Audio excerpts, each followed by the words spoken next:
It's important for representation. It's important to see women of color doing technical things. We can be really strong in caregiving roles and management roles, but we can also be very strong in technical roles too.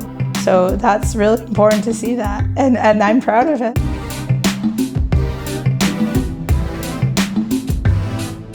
My name is Ana Luisa Deño, and my artist name is Quilla.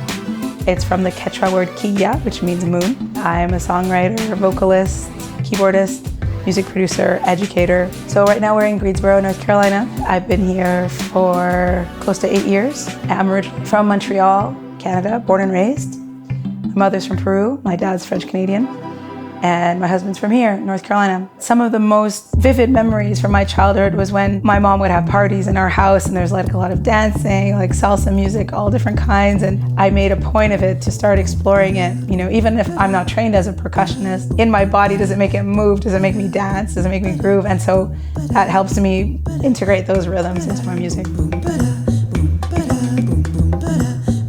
So I grew up dancing. I was a gymnast until I was 17. That's where I developed my sense of musicality, and rhythm was like the interface with dance.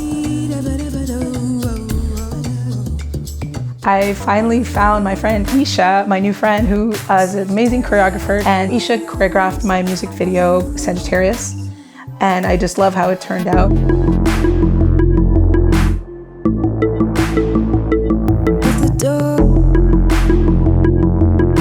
Isha introduced me to her friend Ladarius Parker, who's also a very gifted choreographer.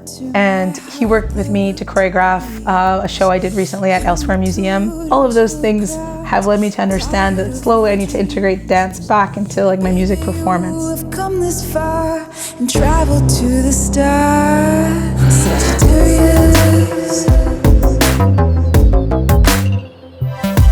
Sagittarius. I've always felt really enamored by the songwriting creative process itself, the emotional impact, the meaning, the creativity. Like even more than releasing music, I'm really fascinated and passionate by the process that goes into creating each track. And so that's all production.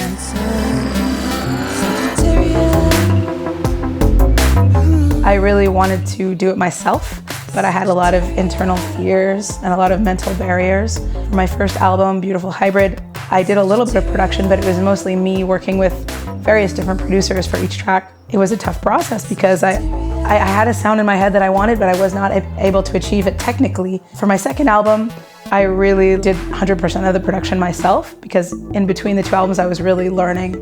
By the time I was getting to the last few songs on the album, I was flowing in this workflow and like feeling that I had like arrived at a new chapter in production. And I'm mostly self-taught. The will to please, hermitude and jeweled crowns. I'm tired of my dreams. When Daddy comes to pick you up, I'm gonna make sure he brings you the puffs. Okay. Does that sound good? I get a lollipop too.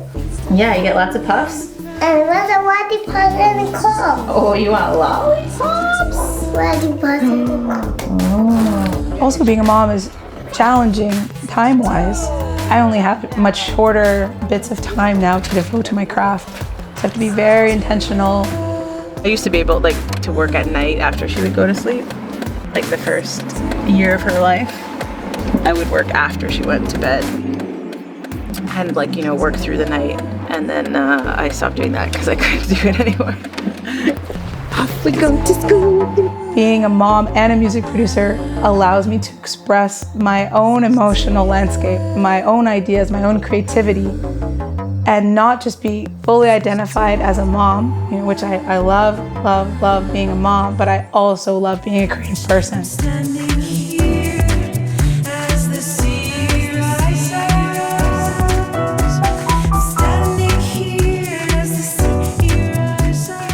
So I've been doing linguistics and linguistic anthropology for the past 9 years. So you're saying most isolated languages don't have the discernible qualities? Oh, like as an analog, okay. What I like about doing both, even though it's hard to juggle both careers, I have the more scientific, technical side of what I'm working on a daily basis, and then the music side is more performative, more artistic. So I feel like both sides of my soul are being fed. Today I'm playing at Guilford College with my friend and collaborator Kate Toby on violin. Ma me me mo moo, ma me me mo. I started singing to myself when I was probably in my teens, but I didn't start singing in public till I was like early 20s. So it's a bit of a late bloomer.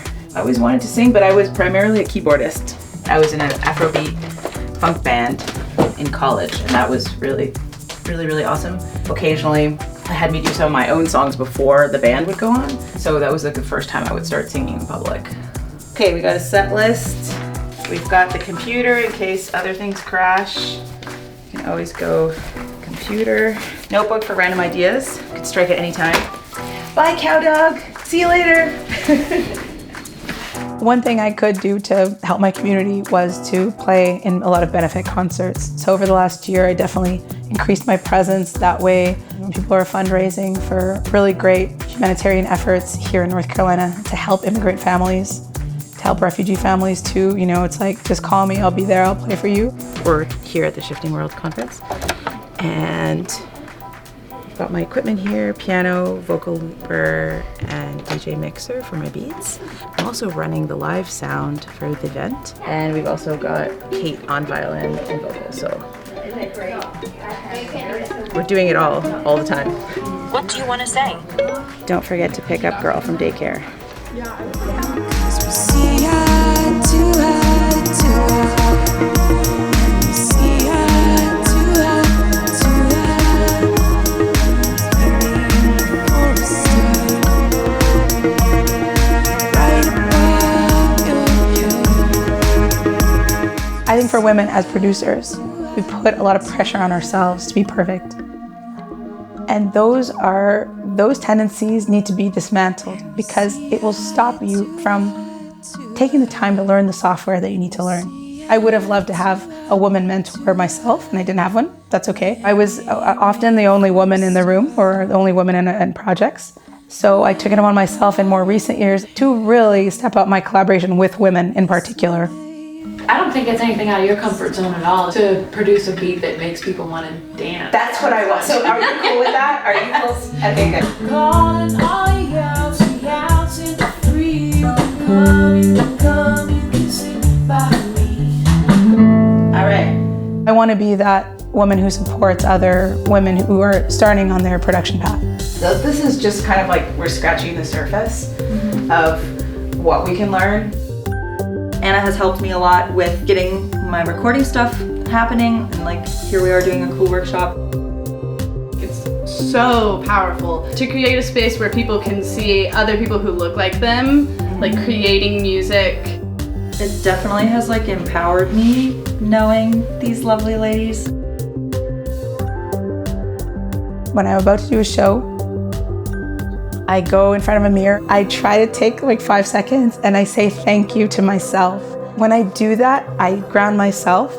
And then the next thing I do is I remember all my ancestors who came before me and all the ones who are gonna come after me.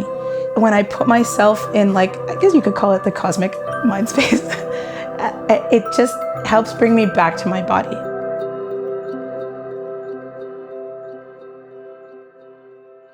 Being a mom is a lot like being a music producer. So you have to be very patient. You have to be very attentive in the moment. And you have to find creative ways of solving problems. So the skill set is transferable. Do you like your nana? You don't know, you don't want it? You don't want it anymore?